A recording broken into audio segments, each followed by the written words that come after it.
Nkwanirizaako gwe munnange akyagyekuumiddeko ensi Buganda. Anti munnange ensi Buganda kuno kwe kwaffe Kabanda Musoke ow'ennabalanga Bukoba Kyaggwe akaala amatendo. Nze nkubuuzaako nateera olunaku olwaleero kansubire nti munnange oli bulungi. Munnange luli naleka nkusuubiza okukusomera ebbaluwa ya diipuloko gye yawandiika. Era nga yali bweti buno bwe bubaka obwali mu bbaluwa ya diipuloko eri olukiiko lwa Buganda. Gavumenti ya Queen esaana ekkirize Ssaabasajja Kabaka Muteesa nga ye kabaka wa Buganda era nga y'omu kubateekwa okubeera mu ndagaano yonna ekwata ku nteekateeka ya Buganda n'eggwanga erigikuuma. Gavumenti ya Queen esaana ekkirize entegeka y'obufuzi eriba ekkiriziganyizibwako era esaana eyingizibwe mu mateeka ga Uganda mu ngeri etegeerekeka obulungi.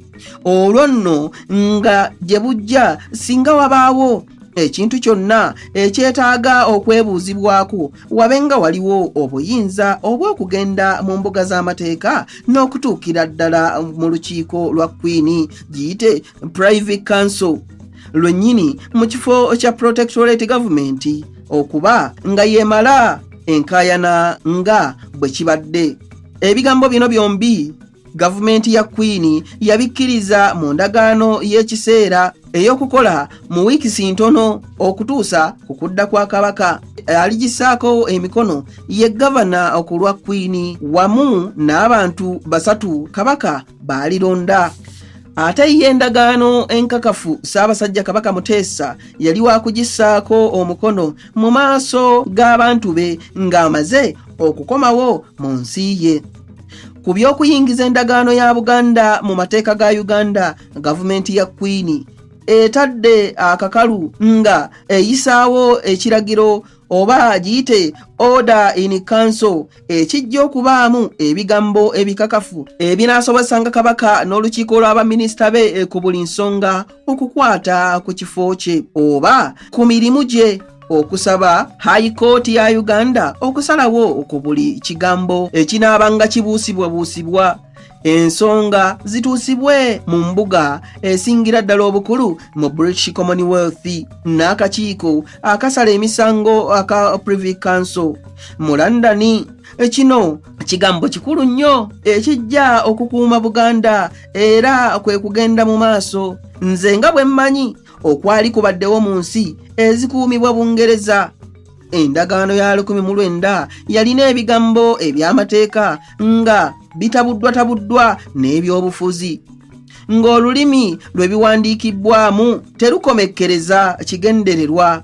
Kino kye kimu ku byaleeta omutawaana mu Novemba wa 1953 n'obuzibu olukiiko lwe bwasanga mu kunoonya eddagala ery'okuwonya akabi kano mu mbuga z'amateeka. Ku luno wabaddewo okwegendereza mu kukakasa ng'olulimi olweyambisiddwa lwerwo olumalayo ebyagala okutegeezebwa era olutatabulatabula amakulu. Mu kulowooza kwange ebiwandiiko ebigenda okwanjulirwa akakiiko nsaba lubikkirize nga bituufu ddala mu mateeka era kyali kya mukisa okufuna Profesa Wankoko kubanga singa teyajja n'alongoosa endagaano ya 1900 gavumenti ya Bungereza yali eremye okuzza akabaka Muteesa. Munnange oluvannyuma lw'ebbaluwa omwali ebirowoozo bya Ssaabasajja nayo yasomerwa olukiiko ng'ekuutira ababaka okuteesa n'obwegendereza. Kabaka teyalagira kuyisa oba okugaana endagaano eyo. Ebbaluwa ya Ssaabasajja yali esoma bw'eti: endagiriro 21 Ito Place, London, ennaku z'omwezi 6 Agusito 1955. Katikkiro n'olukiiko lwa Buganda.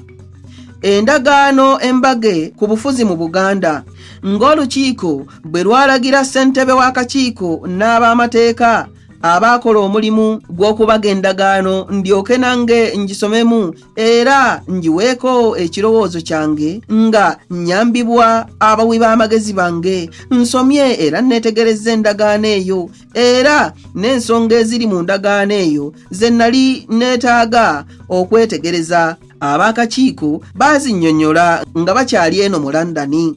Endagaano eyo eyisibbwa mu mitendera mingi okuntuukako era ndowooza ng'ekoleddwa n'obwegendereza abakugu mu mateeka ab'enjuyi zombi awamu n'obukiiko obwateekebwawo olukiiko olukulu. N'olwekyo nsuubira ng'olukiiko bwe lunaasiima okuyisa endagaano eno kijja kumala olw'ekiseera ekyo ekigendereddwa eky'emyaka 6. Nsanyuse okulaba nga wateekeddwawo ekiseera ekyo ekigere. Ebiri mu ndagaano eyo lwe biriddwamu nate okulowoozebwako. Ku kitundu ekifa ku bweyamo bwange obwetaagibwa okuyingizibwa mu ndagaano eno, nze awamu n'abawi b'amagezi bange twamala okubyogerako ne gavumenti ya Queen ne tukkiriziganya nti kiriba gye ndi okukissa mu bigambo byange bye ndyogera mu Bulange mu lukiiko ku lunaku olw'okukakasizaako endagaano eno.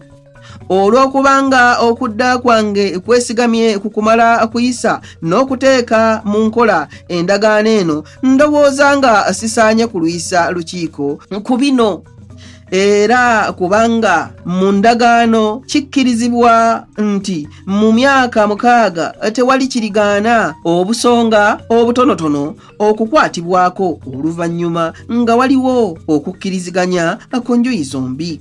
Kyakkiriziganyizibwako mu ndagaano nze okulonda ababaka bange ku bwange abanaakola nga baregenti n'okuteeka emikono ku ndagaano ey'ekiseera mu linnya lyange. Amannya g'abaregenti abo gajja kuweerezebwa mangu ddala Katikkiro aganjulira olukiiko nga lumaze okuteesa kwalwo.